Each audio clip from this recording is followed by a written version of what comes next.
प्रधानमंत्री नरेंद्र मोदी सीधे पूछ रहे हैं, छत्तीसगढ़ के मुख्यमंत्री ये बताएं कि सट्टे का खेल खेलने वालों से उनका क्या लेना देना है। 508 करोड़ रुपए के लेन देन का आरोप क्या छत्तीसगढ़ की सरकार बदल देगा? क्या भूपेश बघेल पर सबसे बड़ा दाग लग चुका है, वो भी चुनाव से ठीक पहले? छत्तीसगढ़ के लोग क्या कहते हैं, उन्होंने क्या मन बनाया है, हम आपको दिखाने जा रहे हैं छत्तीसगढ़ का यह सर्वे, सबसे सटीक और साइंटिफिक ओपिनियन पोल। पहले आपको हम मेहमानों से मिलवा दें। हमारे साथ जुड़ रहे हैं मनीष शुक्ला जी, भारतीय जनता पार्टी के प्रवक्ता। मनीष जी, स्वागत है आपका। नितिन भंसाली जी कांग्रेस पार्टी से हमारे साथ हैं। नितिन जी, आपका स्वागत है। और स्टूडियो में हमारे साथ हैं वरिष्ठ पत्रकार हर्षवर्धन त्रिपाठी जी।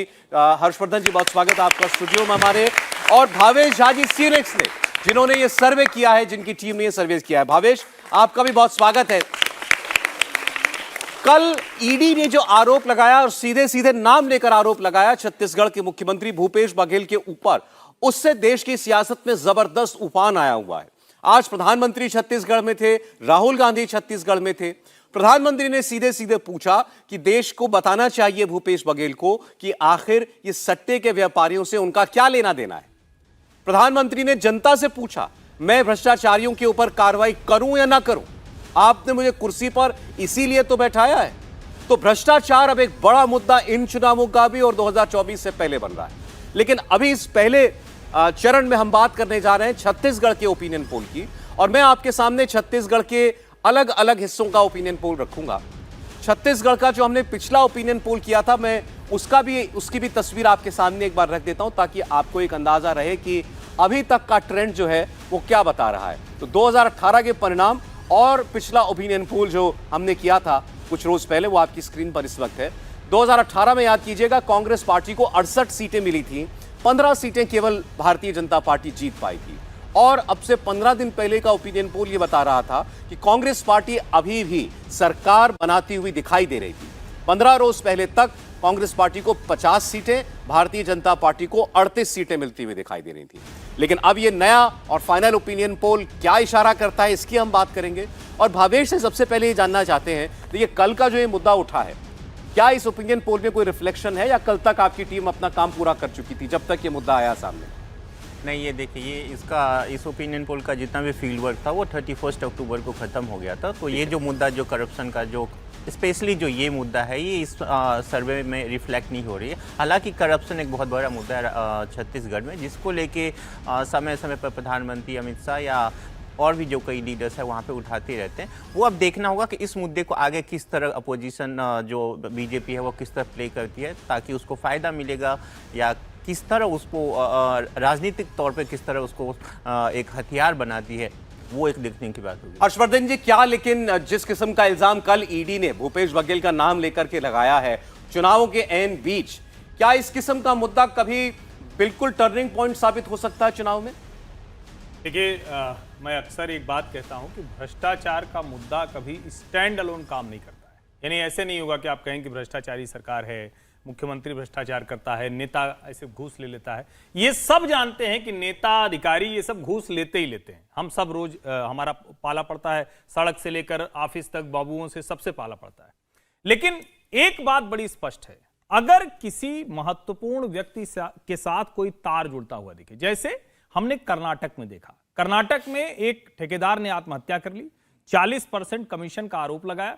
कांग्रेस पार्टी ने उसे जमकर मुद्दा बनाया, और भले उसको सीधे, जिसको हम कहें कि बासवराज बोम्मई से नहीं जुड़ रहा था, लेकिन लगा कि कर्नाटक की जो कांग्रेस की सरकार है वो कुछ भ्रष्टाचार कर रही। चुनाव के ठीक पहले 8 करोड़ रुपया भारतीय जनता पार्टी के एक विधायक के कार्यालय से उसके बेटे के यहां से पकड़ा गया। ठीक है, भारतीय जनता पार्टी ने उसको हटाया, उसको तुरंत गिरफ्तारी हो गई, वो सब अलग बात है। लेकिन उसका नुकसान भारतीय जनता पार्टी को कर्नाटक में चुनाव में देखने को मिला।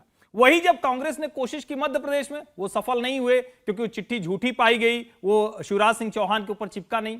अब छत्तीसगढ़ की बात करें, मुझे लगता है कि जिस समय में ये महादेव ऐप, जो भिलाई वाला ये महादेव ऐप जो जूस कॉर्नर की दुकान से वहां से यहां तक पहुंचा है, मुझे लगता है कि ये टर्निंग पॉइंट छत्तीसगढ़ के चुनाव का हो सकता है। हालांकि मैं अभी भी ये मानता हूं कि भारतीय जनता पार्टी बहुत पिछड़ चुकी है, ना उसका नेता है वहां, ना उसने समय से कार्यक्रम चलाया, ना 4-4.5 साल लड़ाई लड़ी। Bhupesh Baghel perception management, headline management और हर तरह से बहुत शानदार काम करते रहे, लेकिन अब ये भ्रष्टाचार का आरोप, वो भी ठीक चुनाव के पहले, मुझे लगता है कि टर्निंग पॉइंट बन सकता है। चलिए, अच्छा ठीक है, लेकिन भावेश ने जैसा आपके सामने बताया, जब तक ये आरोप कल सामने आया है, पब्लिक हुआ है ईडी की तरफ से, तब तक हम जो ओपिनियन पोल आपको दिखाने जा रहे हैं उसका डेटा कंपाइल हो चुका था। तो ये सवाल सीधे सीधे लोगों से नहीं पूछा गया है। हम आगे इस पर बात कर सकते हैं कि इसको बीजेपी कैसे भुना सकती है या कांग्रेस पार्टी को क्या इसका नुकसान और कितना नुकसान उठाना पड़ सकता है। मैं आपके सामने आंकड़े रख रहा हूं, उसके बाद हमारे बाकी मेहमानों के पास हम चलेंगे। ओपिनियन पोल की शुरुआत सबसे पहले करते हैं उत्तर छत्तीसगढ़ से, या सरगुजा का इलाका जिसको हम लोग मानते हैं, और यहां 14 सीटें हैं। आज अब 7 तारीख को, आज 4 तारीख हो गई, 2 दिन के बाद जहां पर मतदान होना है, आपको बता दें उसमें 20 सीटों पर मतदान होना है, और उसमें उत्तर छत्तीसगढ़ की ये 14 सीटें भी हैं। उसका सर्वे यहां सरगुजा, रायगढ़, कोरबा ये इलाके आते हैं। ये इलाके बनकर के बनता है उत्तर छत्तीसगढ़। 2018 में यहां की 14 सीटें कांग्रेस पार्टी ने जीत ली थी, तो आप समझिए पूरा स्वीप था। बीजेपी का स्कोर यहां पर 0 था। 2023 के चुनाव से ऐन पहले क्या परिस्थिति बन रही है, सर्वे में क्या दिखाई दे रहा है, आपके सामने अब रख देते हैं हम। उत्तर छत्तीसगढ़ या सरगुजा कह लीजिए, यहां का ओपिनियन पोल क्या बता रहा है। तो यहां आप देखें, कांग्रेस पार्टी अभी भी आपको बढ़त में दिखाई देगी। 10 सीटें इन 14 में से कांग्रेस पार्टी जीत सकती है, यह हमारा सर्वे बताता है। 4 सीटें भारतीय जनता पार्टी जीतती हुई दिखाई देती है अभी जब हम ये सर्वे कर रहे हैं तब। तो 4 और 10 ये अनुपात दिखाई दे रहा है भारतीय जनता पार्टी और कांग्रेस का। बीजेपी ने पिछली बार के अपने सबसे खराब प्रदर्शन को कुछ बेहतर किया है, 4 सीटों तक पहुंच रही है। कांग्रेस पार्टी को 4 सीटों का यही नुकसान होता हुआ हमें दिखाई दे रहा है, लेकिन अभी भी आप कह सकते हैं काफी मार्जिन से कांग्रेस पार्टी ही आगे है। मैं बाकी की जो दक्षिण छत्तीसगढ़ की 12 सीटें हैं वो भी आपके सामने रख देता हूं। तो इसके अलावा इसमें वो फर्स्ट फेज की सभी 20 सीटें शामिल हो जाएंगी। दक्षिण छत्तीसगढ़ यानी बस्तर के इलाके का ओपिनियन पोल भी आपकी स्क्रीन पर अब आने जा रहा है। ये 12 सीटें हैं देखिएगा, और यहां भारतीय जनता पार्टी 4 सीटें, कांग्रेस पार्टी 8 सीटें जीतती हुई दिखाई दे रही है। तो इसी के साथ आपके सामने अब 26 सीटों का ओपिनियन पोल जो है वो आ चुका है। 90 में से 26 सीटों का ओपिनियन पोल आपके सामने हम रख चुके हैं। कांग्रेस पार्टी 18 सीटों पर आगे दिखाई देती है, 8 सीटों पर भारतीय जनता पार्टी दिखाई दे रही। तो अभी आप गैप देखिए स्क्रीन पर, आपकी जो टैली चल रही है।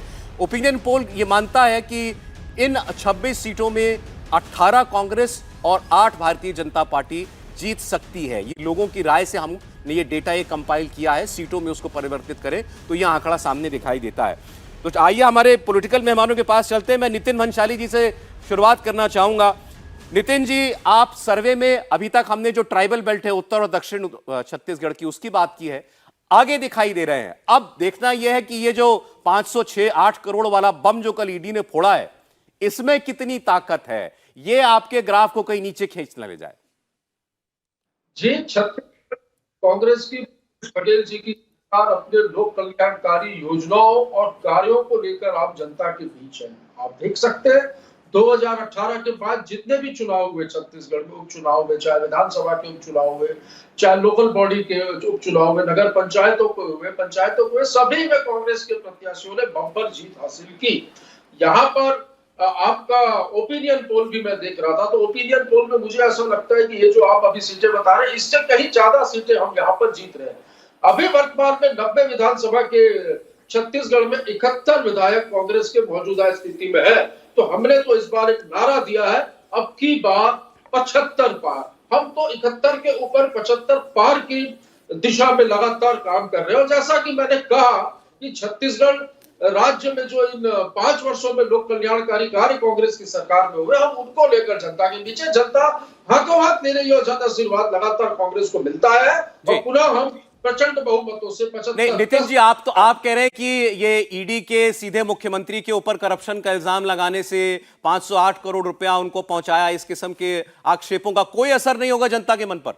सौरभ जी, आपका नाम सौरभ शर्मा जी है, ठीक है। मैं कहता हूं मैंने आपको कल 10 करोड़ रुपए दिए, मैंने दिए आपको। क्या कोई भी व्यक्ति किसी के लिए भी बोल देगा कि मैंने पैसे दिए, किसी को पकड़ लोगे तो मान लेगा कोई? ईडी के प्रेस नोट को आप पढ़िए, उसमें लिख रहा है कि फलाना व्यक्ति पकड़ा है, फलाने व्यक्ति ने बोला कि इतने करोड़ रुपए हमने यहाँ की राज्य सरकार को दिए, पर उसने बोला, इन्होंने माना, पर नीचे में उन्होंने ईडी के प्रेस नोट पे आप देखिए एक लाइन और लिखी है कि जांच का विषय है। तो ये प्रेस नोट अभी जारी करने की क्या आवश्यकता थी?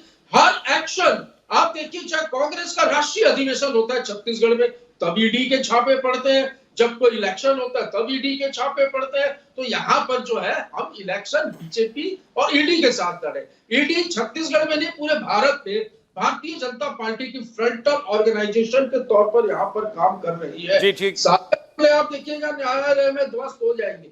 यूं हवाई बातें यदि ईडी कर रही है किसी के दबाव में, माननीय मुख्यमंत्री जी भूपेश बघेल जी ने पहले ही कहा था कि मोदी जी आ रहे हैं, अमित शाह आ रहे हैं, पीछे ईडी और आईटी आएगी, वो बिल्कुल सही हुआ। चले, अच्छा ठीक है, मनीष जी से उनकी प्रतिक्रिया ले लेते हैं। कांग्रेस पार्टी कह रही है ईडी भी काम ना आ पाएगी इस चुनाव में। मनीष जी देखिए सौरभ जी, 2018 में छत्तीसगढ़ की जनता ने कांग्रेस को बहुमत दिया था विकास के लिए, और तमाम जो इन्होंने वादे किए थे उसके फेर में पड़कर छत्तीसगढ़ की जनता ने इनकी सरकार बनवाई थी। लेकिन 5 साल में हुआ क्या? तेंदू पत्ता के जो आदिवासी भाई हैं वो ठगे गए। पूरे छत्तीसगढ़ में भूपेश बघेल के संरक्षण में अपराध, नक्सलवाद और भ्रष्टाचार की फसल लहलाई। जिस तरीके से नक्सली घटनाएं सीमित हो गई थी, आज वो उग्र रूप से सामने है। अभी चुनाव के दौरान ही 3 हत्याएं हुई, आप लोगों ने दिखाया भी होगा, देखा भी होगा। जिस तरीके से छत्तीसगढ़ में यहाँ के दलित युवक नग्न परेड करते हैं और भूपेश बघेल के माथे पर सिकन नहीं आती है, तो ये कांग्रेस का चरित्र है। और जिस तरीके से यहाँ पीएससी में घोटाला होता है और कांग्रेस के चट्टो बट्टों के घरों में नौकरियाँ जाती हैं, और जब नौजवान जाता है भूपेश बघेल के पास तो वो कहते हैं कि आपने कंप्लेन नहीं किया। कितनी हल्की बात है, पीएससी का घोटाला सामने और मुख्यमंत्री कहते हैं कंप्लेंट करो।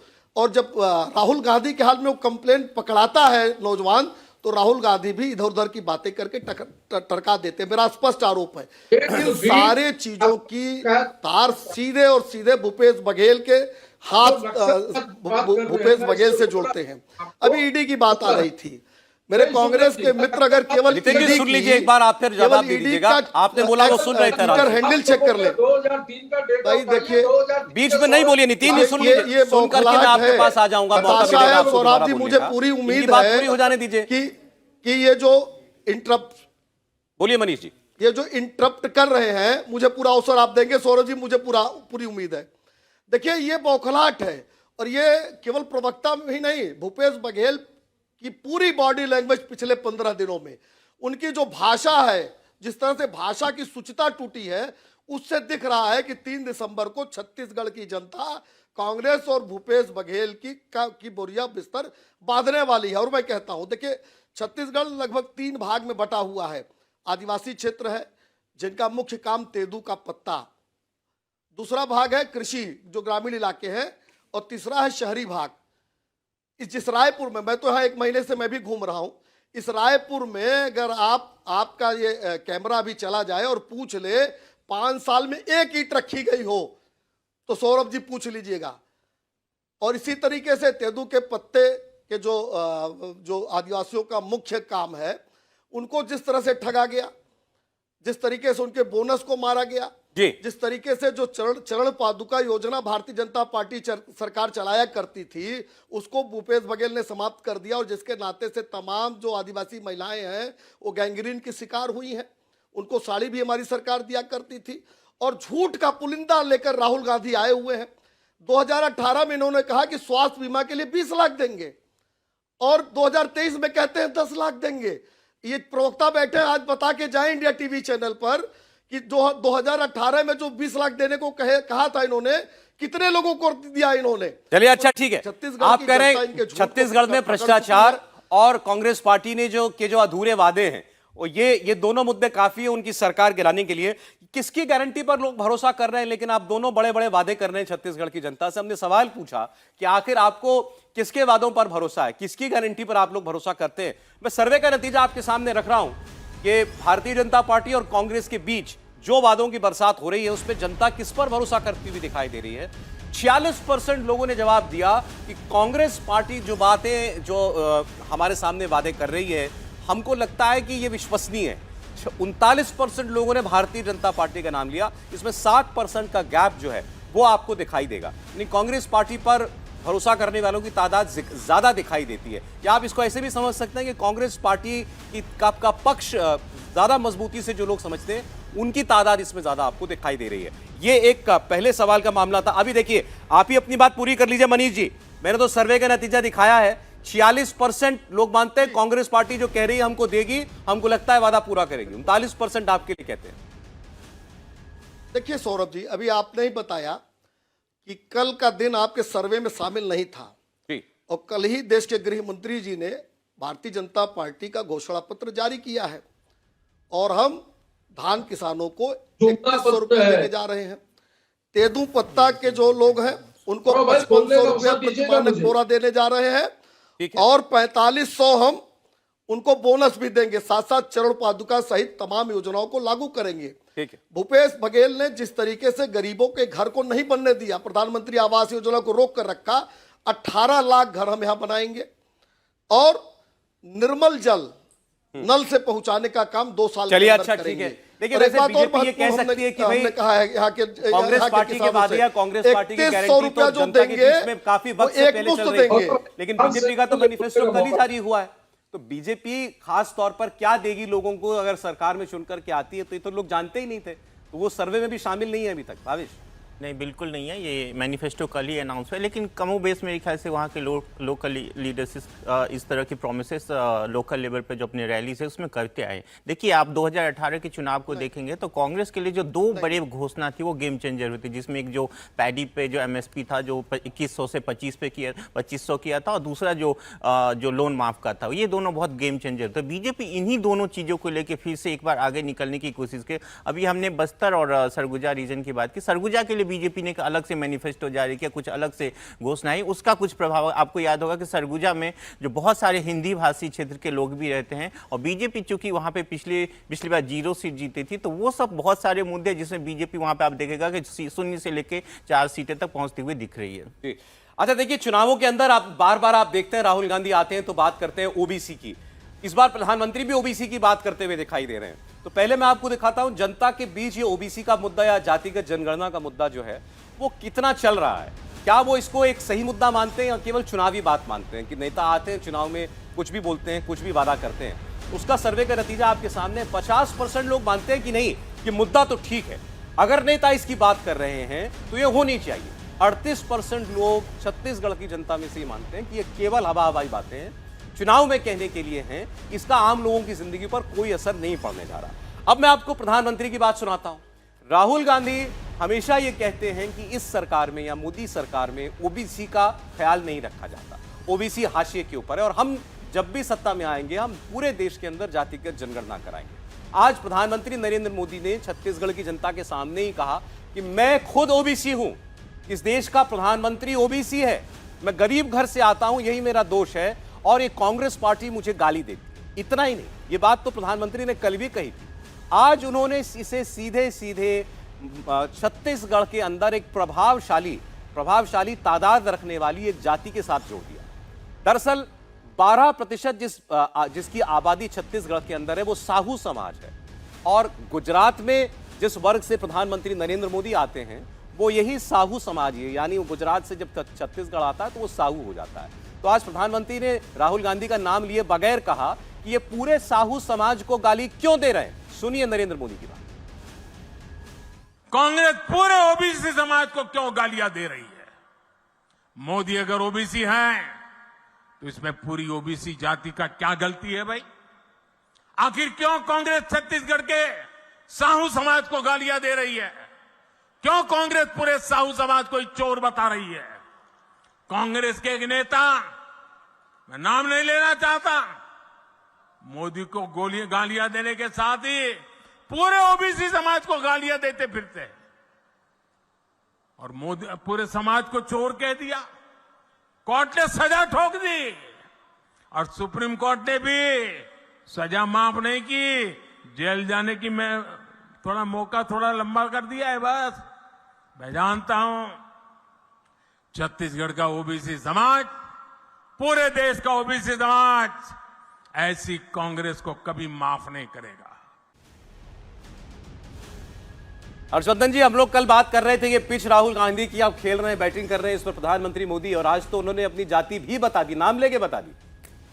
देखिए, मुझे लगता है कि जब भी ओबीसी की चर्चा होगी तो अगर लालू प्रसाद यादव करें, तेजस्वी जी करें, अभी अखिलेश जी करें, तो उन लोगों को तो लाभ फिर भी हो सकता है। क्यों हो सकता है? क्योंकि लोकसभा चुनाव में नरेंद्र मोदी के चेहरे पर यादव भी भाग जाता है।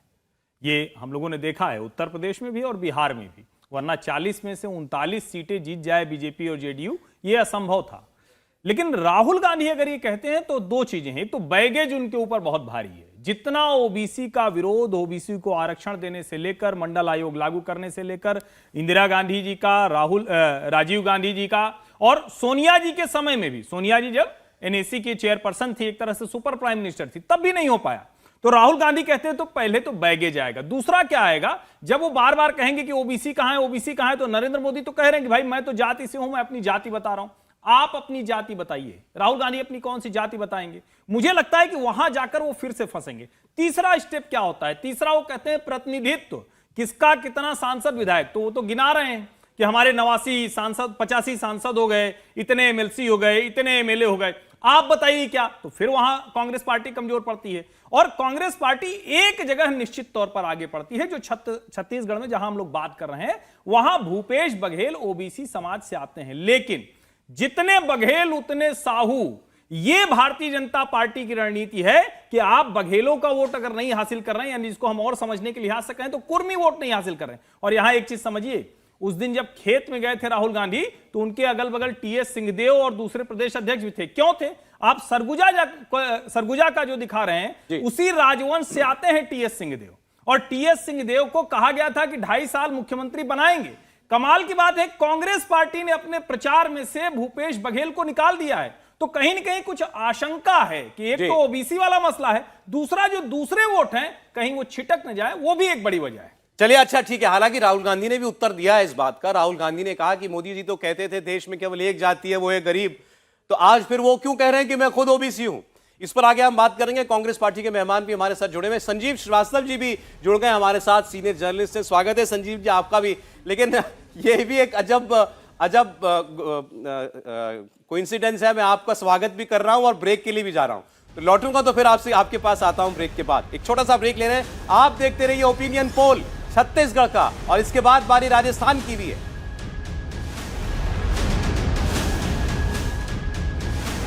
स्वागत है दोस्तों आप सभी का। आप देख रहे हैं इंडिया टीवी CNX का ओपिनियन पोल। हम छत्तीसगढ़ का ओपिनियन पोल आपके सामने रख रहे हैं, और अब केवल एक केंद्रीय छत्तीसगढ़ की तस्वीर आपको बताना बाकी है। मेहमान भी हमारे साथ हैं, मनीष शुक्ला जी भारतीय जनता पार्टी से, नितिन भंसाली जी कांग्रेस पार्टी से, संजीव श्रीवास्तव जी, हर्षवर्धन त्रिपाठी जी, दो वरिष्ठ पत्रकार हमारे साथ हैं, भावेश झा जिन्होंने सर्वे किया CNX से, वो हमारे मेहमान हैं। मैं आपके सामने केंद्रीय छत्तीसगढ़ का आंकड़ा रखूं उससे पहले दो सवाल जिनके जवाब आपको जानने चाहिए। सवाल हमने छत्तीसगढ़ की जनता से किया था। अब बीजेपी ने अपने मैनिफेस्टो में राम मंदिर के दर्शन करने की बात लिखी है। कहा है कि हम आएंगे तो आपको राम मंदिर के दर्शन कराएं। राम मंदिर हम सब जानते हैं बन करके तैयार हो जाएगा जनवरी महीने में। प्रधानमंत्री प्राण प्रतिष्ठा के मौके पर वहां पर मौजूद होंगे। इस मुद्दे को लोग कितना गंभीरता से लेते हैं, इसका जवाब आपको मिलने जा रहा है। सवाल था कि आप अगर आप राम मंदिर बनेगा तो आप जाएंगे वहां दर्शन करने के लिए? 28% लोगों ने कहा हम तुरंत जाएंगे। 46% लोगों ने कहा हम जाएंगे, जरूर जाएंगे, बाद में जाएंगे। 1% लोगों ने कहा कि नहीं, हमारे लिए कोई मुद्दा नहीं है, ना हमारी आस्था का मुद्दा, वो मानते हैं इसको, हम नहीं जाएंगे, अयोध्या नहीं जाएंगे। लेकिन आप देखिए इसके ये ज्यादातर लोगों के लिए राम मंदिर एक इमोशनल मुद्दा है, आस्था से जुड़ा हुआ, विश्वास से जुड़ा हुआ मुद्दा जरूर दिखाई देता है। दूसरी ओर भूपेश बघेल है। भूपेश बघेल खास तौर पर अपने आप को जिस तरीके से छत्तीसगढ़ की आइडेंटिटी के साथ जोड़ते हैं, छत्तीसगढ़ के कल्चर के साथ वो जोड़ते हैं, इसको लेकर के उन्होंने कई कार्यक्रम भी शुरू किए हैं। क्या उनकी एक खास इमेज बनी लोगों की नजर में? इसका जवाब भी आपके सामने है। लोगों को भूपेश बघेल का ये ठेठ छत्तीसगढ़िया अंदाज कैसा लगता है? 51% लोगों ने कहा भूपेश बघेल हमें अपने लगते हैं, भूपेश बघेल छत्तीसगढ़ को रिप्रेजेंट करते जैसे लगते हैं। 40% लोगों ने इसके खिलाफ राय अपनी दी है। 9% लोगों ने कहा इस पर हमारी कोई राय नहीं है। अभी 64 सीटें छत्तीसगढ़ की मैं आपके सेंट्रल छत्तीसगढ़ की आपके सामने रखूंगा, तो पूरा सर्वे आपके सामने साफ हो जाएगा। एक बार संजीव श्रीवास्तव जी के पास जाना चाहते हैं। संजीव जी, पहले तो कल ये जो ईडी का बम फटा है 508 करोड़ वाला, इसके बारे में आपकी क्या राय है? और जो सर्वे आएगा, नतीजा जो भी थोड़ी देर में मैं बस चंद मिनटों में रख रहा हूं सामने, उसमें इसका असर नहीं है क्योंकि तब तक ये सर्वे तो पूरा हो चुका था। लेकिन आपको इतना बड़ा मुद्दा लगता है कि एक इलेक्शन डिसाइड कर दे? मुझे नहीं लगता। देखिए, इस बात में कोई शक नहीं है कि कानून अपना काम करे, मामला क्या है, सही है या गलत है, लेकिन जो इसकी टाइमिंग है ना, चुनाव से, वोटिंग से बस 3-4 दिन पहले, 7 नवंबर को वहां वोट पड़ना है, 3-4 दिन पहले ये छापामारी हुई है, तो उससे लोगों के अब इतने हम अपने वोटर को, मतदाता को नहीं समझ सकते कि वो कम समझ है या उसकी इतनी बुद्धि नहीं है कि वो इसको सीधे सीधे राजनीति से जोड़ के देखता है। कानून अपना काम करेगा, ये सब बातें सही हैं, लेकिन कानून अपना काम उसी हफ्ते क्यों कर रहा है जिस हफ्ते वोटिंग होने वाली है? भाई, मामला कई दिन से चल रहा है, आगे भी चलता रहेगा, तो उस टाइमिंग को लेके एक संदिग्ध उसमें सवाल उठता है और वो घेरे में आते हैं। तो जितना उसका नुकसान होना होता है उतना ही उसके सपोर्टर्स और एक तरह से सक्रिय होके निकल के ठीक है आएंगे कि संजीव जी, लेकिन क्या आपको लगता है इससे मुख्यमंत्री भूपेश बघेल की छवि पर कोई असर पड़ेगा? देखिए, छवि पर असर पड़ेगा, लेकिन ज्यादातर उन लोगों के मन पे पड़ेगा जो पहले ही शायद उसके पक्ष में नहीं होंगे। वो और पक्का हो जाएंगे कि नहीं नहीं, देखो हम तो पहले ही कहते थे ये गड़बड़ आदमी है, सही नहीं है, कांग्रेस पार्टी करप्ट है, बघेल का मामला संदिग्ध है। लेकिन जो उसके पक्ष में होंगे वो भी और पक्के हो जाएंगे, वो कहेंगे देखो अब हमारे नेता को और फंसाने की कोशिश हो रही है इन मौके। तो ये जो बिल्कुल उस टाइमिंग पे जो छापामारी हो रही है ना, चाहे राजस्थान में चाहे छत्तीसगढ़ में, उसका लाभ कम, हानि होने की संभावना मुझे ज्यादा लगती है। काउंटर प्रोडक्टिव मूव्स हैं। आप नीडलेस एक सिंपैथी जनरेट कर रहे हो। जो चुनाव जीत रहा है या जनता की नजर में आगे है, आप उसको अंडरडॉग और बना रहे हो उस समय उस पर छापेमारी करके, कि मतलब वो पहले ही जीत रहा है, उसको बेचारा बनाने की क्या जरूरत है? बेचारे के भी वोट मिलेंगे अब उसको। ठीक है, अगर कुछ लोगों को लगता है कि इसका नुकसान हो सकता है भूपेश बघेल को, तो उनको सिंपैथी भी मिल सकती है, ऐसा भी समझा जा सकता है। हर्षवर्धन जी, बिल्कुल नहीं। देखिए, संजीव जी जो कह रहे हैं वो आमतौर पर राजनीति में यूं ही होता है, लेकिन जो मैंने शुरू में भी कहा, तब संजीव जी जुड़े नहीं थे, कि कर्नाटक में जैसे था, बासवराज बोम्मई के ऊपर कोई आरोप ही नहीं थे। भूपेश बघेल पर तो लंबे समय से आरोप हैं। कौन सी एजेंसी नहीं है जो जांच नहीं कर रही? शराब घोटाले की जांच, बड़े बड़े अधिकारी वहां से भगोड़े हो जाते हैं। जो गोबर का कहें कि उपला, कंडी, गोठान, जो कहिए जिस भाषा में आप समझते हो, उसका तक घोटाला हो गया। और ये जो महादेव ऐप वाला है, ये इसी 5 साल में इतना बड़ा आदमी हो गया, सट्टेबाजी करा करा के। आप पूरे भिलाई दुर्ग के एरिया में चले जाइए, सौरभ चंद्राकर के कारनामे, जूस कॉर्नर से कैसे इतना बड़ा आदमी बन गया, वो सब बताएंगे। जब ये इस तरह से होता है तो ठीक बात है कि दोनों तरफ की खेमेबंदी पक्की होगी, लेकिन क्या लोगों के मन में यह संदेह नहीं आएगा कि कांग्रेस पार्टी ने क्यों भूपेश बघेल को आखिरी समय में चेहरा नहीं बनाया? एक प्रचार सामग्री है जो सरकार की तरफ से आती है, उसमें भूपेश बघेल दिखते हैं, टीएस सिंहदेव तक नहीं दिखते। प्रदेश अध्यक्ष को छोड़ दीजिए, जो छत्तीसगढ़ प्रदेश कांग्रेस कमेटी की प्रचार सामग्री है, आप पूरे इलाके में, पूरे छत्तीसगढ़ में घूम जाइए, आप कहीं की भी फोटो खींच लीजिए कांग्रेस की प्रचार सामग्री की, उसमें आपको 5 नेताओं की फोटो मिलेगी।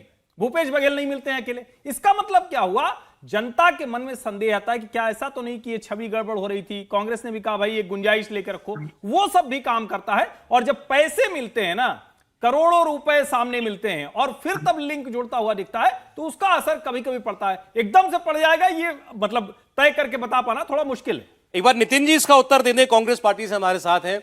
नितिन जी, पहले भूपेश है तो भरोसा है, ये नारा देने वाली कांग्रेस पार्टी ने बाद में उनके नाम पर चुनाव के अपना कैंपेन खड़ा करने से क्यों लगता है, ऐसा लगता है कि दोबारा विचार किया? अब कलेक्टिव लीडरशिप की बात हो रही है। देखिए, आज पार्टी का चेहरा भूपेश बघेल ही है। हम तो आज भी कह रहे हैं भूपेश है तो भरोसा है। इनके पास कौन सा चेहरा है भारतीय जनता पार्टी के पास? और रहा सवाल ये, लगातार मैं सुन रहा हूँ अभी डिबेट में कि ईडी के छापे पड़े, ईडी ने 518 करोड़ रुपए पकड़े या जो भी किया, और उन्होंने आरोप लगाया कि इसको दिया उसको दिया। तो सौरभ जी, मैंने आपको ही बोला अभी थोड़ी देर पहले, मेरे भाजपा के साथी प्रवक्ता बैठे, मैंने इनको 5 करोड़ रुपए दिए परसों, ये बताएं किस चीज के दिए हैं? तो ऐसे बोलने से बात नहीं बनती है। तो इस प्रकार के आरोप लगाकर, जहां पर भारतीय जनता पार्टी के जिन राज्यों में सरकार नहीं है, उन राज्यों में भाजपा इस प्रकार का माहौल लगातार बनाते आ रही है। और देखिए, लोकप्रिय जनप्रिय मुख्यमंत्री है और ओबीसी वर्ग से आते हैं। मैं तो अभी मोदी जी का भाषण सुना आज छत्तीसगढ़ में, वो कह रहे थे मैं ओबीसी हूँ। ये कभी कभी किसी और कास्ट के हो जाते हैं, कभी एनसीसी कैंडिडेट हो जाते हैं, कभी कहते हैं मैंने स्टेशन पर चाय बेची, कभी कभी कहते हैं मैंने 25 साल भिक्षा मांग के खाई। तो इनका तो कोई ठिकाना ही नहीं है। और यहाँ पर आकर छत्तीसगढ़ में जो भाषण देकर गए हैं, और कल जो एक जुमला पत्र भारतीय जनता पार्टी ने जारी किया, उस विषय में भी बोल दूं कि एक पढ़ने वाला बच्चा होता है, वो जब आगे की बेंच पे बैठ के एग्जाम में लिखते रहता है तो पीछे से कोई नकल करता है उसकी। तो नकल करने के लिए भी भाई साहब अकल चाहिए। हमारी जो घोषणा है, जो हमारी गारंटियां लगातार हम पिछले 15 दिनों में राहुल गांधी जी, प्रियंका गांधी जी, भूपेश जी ने जो लगातार गारंटियों की घोषणा की, उसकी कॉपी करने का काफी हद तक प्रयास किया। तेंदुपत्ता संग्राहकों को ये कहे कि वहां पर चप्पल देंगे बोला था। मैं बता दूं आपको शायद जानकारी नहीं होगी, भारतीय जनता पार्टी के शासनकाल में चप्पल बांटते थे, उनको आदिवासियों को एक चप्पल 5 नंबर की और एक चप्पल 7 नंबर की देते थे। अच्छा। ऐसा वहां पर मजाक किया। और चलिए, अच्छा ठीक है। अब आपकी घोषणाएं, आपके वादे और इनके वादे अब सब लोगों के बीच में क्या बता रहा है, लोगों का मिजाज क्या बन रहा है? एक मैं आपके सामने अब सर्वे खोल रहा हूं, छत्तीसगढ़ की 64 सीटों वाला ये केंद्रीय जो छत्तीसगढ़ का इलाका है, इसका सर्वे आपके सामने रख रहा हूं। बिलासपुर, जांजगीर चांपा, राजनांदगांव, दुर्ग, रायपुर, महासमुंद, सारे इलाके इसके अंदर आते हैं। 2018 में कांग्रेस ने यहां पर 43 सीटें जीती थी, बीजेपी को मिली थी केवल 14 सीटें। इस बार क्या होने जा रहा है, क्या देख रहा है सर्वे लोगों की निगाह से, वो मैं आपके सामने अब रख रहा हूं। 64 सीटों का सेंट्रल छत्तीसगढ़ का सर्वे। तो देखिए, भारतीय जनता पार्टी इस क्षेत्र में आज की परिस्थिति में 27 सीटें जीतती हुई हमें दिखाई देती है, और ये एक बहुत बड़ा इंप्रूवमेंट है 2018 की तुलना में। 14 सीटें ज्यादा 2018 से है इस क्षेत्र में। लेकिन अभी भी कांग्रेस पार्टी इस क्षेत्र में भी नंबर 1 पार्टी बनकर 34 सीटों के साथ जीत हासिल कर सकती है। और आप देखिए, इसी के साथ पूरे छत्तीसगढ़ का सर्वे आपके सामने आ चुका है। 90 सीटों का सर्वे, 52 सीटें कांग्रेस पार्टी जीतती हुई दिखाई देती है, 35 भारतीय जनता पार्टी, 3 सीटें अन्य के खाते में जा सकती हैं, अन्य जीत सकते हैं। तो एक बार फिर मतलब साफ है, 46 सीटें चाहिए सरकार बनाने के लिए, पूर्ण बहुमत की सरकार बनाने के लिए। उससे ज्यादा 6 सीटें ज्यादा और कांग्रेस पार्टी जीतती हुई दिखाई देती है। मतलब एक बार फिर दूसरी बार लगातार कांग्रेस पार्टी अपनी सरकार बना सकती है छत्तीसगढ़ के अंदर। छत्तीसगढ़ में कांग्रेस की सरकार रिपीट हो सकती है, और 15 साल राज करने वाली भारतीय जनता पार्टी को हो सकता है 10 बरस का ये वनवास कम से कम झेलना पड़े। ऐसा सर्वे को देख करके अभी लगता है। अब ये महादेव ऐप वाला मामला, भूपेश बघेल को 500 करोड़ रुपया मिला, इस किस्म के आरोप और आक्षेप, इनका कितना असर पड़ेगा, ये बीजेपी इसको कितना अपने कैंपेन में आगे बढ़ा पाती है, वो देखने लायक होगा। क्योंकि अभी चुनाव में पहले चरण में भले ही 3 रोज का वक्त है, लेकिन अभी आगे 15 दिनों के बाद ज्यादा सीटों पर वोट पड़ने हैं।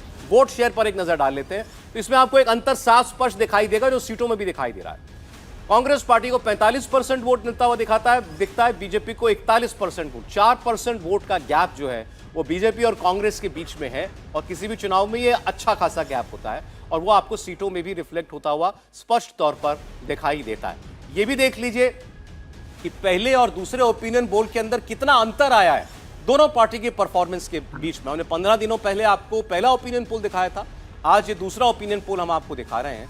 21 अक्टूबर से 4 नवंबर आते आते कितना अंतर पड़ा भारतीय जनता पार्टी और कांग्रेस के ग्राफ में, ये आप देखेंगे। अभी आपकी स्क्रीन पर वो अंतर आने जा रहा है। और बीजेपी के लिए चिंताजनक बात होगी कि इन 15 दिनों के अंदर बीजेपी नीचे जाती हुई दिखाई दी है।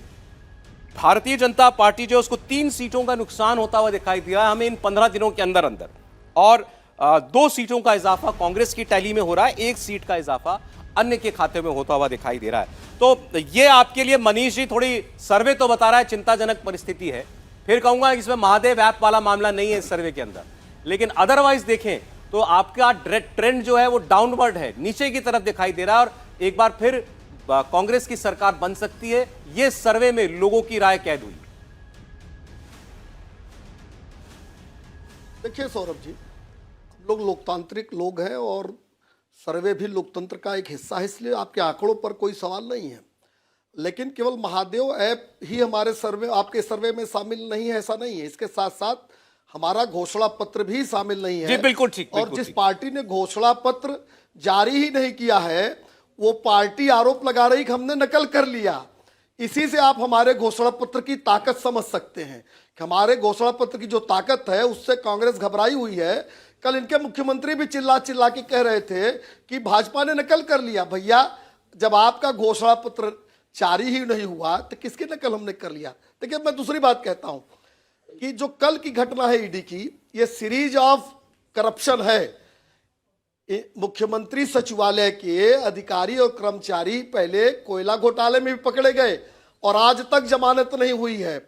कल जो आरोपी पकड़ा गया है और जो प्रवक्ता कांग्रेस के लगातार ये कह रहे हैं चैनल पर बैठ के कि सौरभ जी मैंने आपको 5 करोड़ दिया, भाजपा के प्रवक्ता को 5 करोड़ दिया, ऐसे नहीं प्रूफ होता। असीम दास के पास और उसके निशानदेही से 5 करोड़ 39 लाख नगद बरामद हुए हैं और वो व्यक्ति कह रहा है भूपेश बघेल शामिल हैं इस चोरी में। और इस चोरी में ही नहीं, छत्तीसगढ़ के नौजवानों की नौकरियां भी लूटी है, आदिवासियों के सपनों को तोड़ा है उन्होंने, और साथ ही साथ इस छत्तीसगढ़ में चावल घोटाला होता है और लालू के चारा घोटाला से प्रेरणा लेके गोबर घोटाला करती है कांग्रेस यहाँ। तो कोई क्षेत्र ऐसा नहीं है जहां घोटाले नहीं हुए हो। और कल की जो ईडी की कार्रवाई है वो मोहर है कि भूपेश सरकार भ्रष्ट है और मुख्यमंत्री शामिल है। और चलिए ठीक है, पूरे विश्वास से मैंने जैसे कहा ना, अब तो ये आपके ऊपर निर्भर करता है, खास तौर पर जो लोकल लीडरशिप है भारतीय जनता पार्टी की, कि इस मुद्दे को आप लोग जनता के बीच में कितना बड़ा मुद्दा बना पाते हैं। ठीक है, ईडी ने आरोप लगाया, आपके हाथ तो एक हथियार लग गया, इसका इस्तेमाल आप कैसे करते हैं तो आपके ऊपर है। और ये कांग्रेस पार्टी को देखना होगा कि उसको डैमेज कैसे नहीं होता इस मामले का। बहरहाल हर सर्वे में एक सवाल जरूर होता है चेहरों को लेकर के कि आप क्या समझते हैं किसको मुख्यमंत्री बनना चाहिए, या आपकी नजर में कौन बेहतर मुख्यमंत्री का चेहरा साबित होगा। तो इसका जवाब भी आप देख लीजिए। 5 साल भूपेश बघेल मुख्यमंत्री रह लिए हैं, 15 साल रमन सिंह मुख्यमंत्री रह चुके हैं बीजेपी के। आज की परिस्थिति में 45% लोग मानते हैं कि भूपेश बघेल मुख्यमंत्री होने चाहिए, 34% लोग डॉक्टर रमन सिंह का नाम लेते हैं और केवल 6% लोग टीएस सिंहदेव कांग्रेस पार्टी के, अरुण साव जो बीजेपी के प्रदेश अध्यक्ष हैं उनका केवल 5% लोग नाम दे रहे हैं। तो लड़ाई तो केवल डॉक्टर रमन सिंह और भूपेश बघेल के बीच में है, लेकिन उसमें भी आप देखिए 10% से ज्यादा का गैप आपको भूपेश बघेल के पक्ष में दिखाई देता है। अब एक और रोचक सवाल पूछा गया इस सर्वे में कि छत्तीसगढ़ में भारतीय जनता पार्टी ने अपना कोई चेहरा प्रोजेक्ट नहीं किया, इसका फायदा किसको मिला, आप क्या समझते हैं? 51% लोग ये मान रहे हैं कि इसका फायदा कांग्रेस पार्टी को मिला है। मतलब अगर रमन सिंह को या किसी और को चेहरा बनाया होता, ये बताया होता कि हम जीते तो ये मुख्यमंत्री बनेंगे, तो इसका भारतीय जनता पार्टी को लाभ होता, ऐसा ज्यादातर लोगों को लगता है। तो क्या ये कहीं कोई चूक है भारतीय जनता पार्टी की रणनीति में? एक क्विक कमेंट में संजीव जी का और हर्षवर्धन जी का इसमें चाहूंगा। संजीव जी पहले। नहीं, मुझे लगता है कि अगर वो कोई चेहरा प्रोजेक्ट करते तो उसका लाभ होता बीजेपी को। लेकिन बीजेपी की छत्तीसगढ़ के संदर्भ में प्रॉब्लम ये थी कि रमन सिंह एक लोकप्रिय चेहरा नहीं है स्थानीय तौर पे। उनको उनके 15 साल के शासन के बाद जब वो हटे थे तो कई तरह के आरोप उनपे और मुख्यमंत्री कार्यालय के आला अधिकारियों पे लगे थे और उनकी छवि काफी धूमिल हो गई थी, अगर मैं अंडरस्टेटमेंट की तरह कहूं तो। फिर और दूसरा कोई वैकल्पिक चेहरा बीजेपी डेवलप नहीं कर पाई। जैसे आपका सर्वे बता रहा है कि सिर्फ 5% लोगों का मत जो प्रदेश अध्यक्ष है बीजेपी उनके फेवर में थी। तो ये एक प्रॉब्लम हो गई बीजेपी के लिए बड़ी छत्तीसगढ़ के संदर्भ में कि पुराने मुख्यमंत्री का चेहरा जनता में उस तरह का अट्रैक्शन पैदा नहीं कर रहा था और मोदी जी अपने चेहरे पे विधानसभा में एक सीमा के आगे पार्टी को नहीं ले जा सकते। उसके बावजूद उन्होंने रमन सिंह को लास्ट मिनट में उसको टिकट दिया और थोड़ा प्रोजेक्शन हुआ, उसकी वजह से थोड़ा बहुत फाइट में आए, लेकिन उसकी वजह से थोड़ा बहुत नुकसान भी भुगतना पड़ रहा है। चलिए ठीक सर, राजस्थान पर बढ़ना होगा मुझे, उससे पहले जरा इसका एक जवाब हर्षवर्धन जी का भी आ जाए। भारतीय जनता पार्टी को सर्वे के नतीजे ऐसा बताते हैं अगर कोई फेस दिया होता मुख्यमंत्री का तो फायदा होता। नहीं, निश्चित तौर पर। और मुझे लगता है कि सिर्फ छत्तीसगढ़ के लिए नहीं, किसी भी राज्य में भारतीय जनता पार्टी को स्ट्रांग लीडरशिप, जिसको हम कहते हैं ना कि लोकल लीडरशिप, स्थानीय चेहरा, वो देना ही चाहिए। दूसरा, छत्तीसगढ़ में भूपेश बघेल के सामने भारतीय जनता पार्टी लड़ती नहीं दिखी। इतने मुद्दे रहे, इतने बार लगा कि आंदोलन कर सकते हैं, वहां कहीं दिखी नहीं। रमन सिंह भी चुपचाप बैठ गए, 15 साल के बाद उनको जनता ने बुरी तरह से हराया। लेकिन आप नेता होते तो खुद खड़े होते। अंतिम समय में अमित शाह वहां जाकर उसको तेज करने की कोशिश करते हैं। यह आश्चर्य की बात है कि कोई पार्टी इतने समय तक क्यों शांत रही। वो परिणाम दिख रहा है ओपिनियन पोल में। चलें ठीक। मनीष जी, नितिन जी, आपका बहुत शुक्रिया हमारे साथ जुड़ने के लिए। छत्तीसगढ़ का सर्वे बता रहा है कांग्रेस पार्टी की दोबारा सरकार बन सकती है।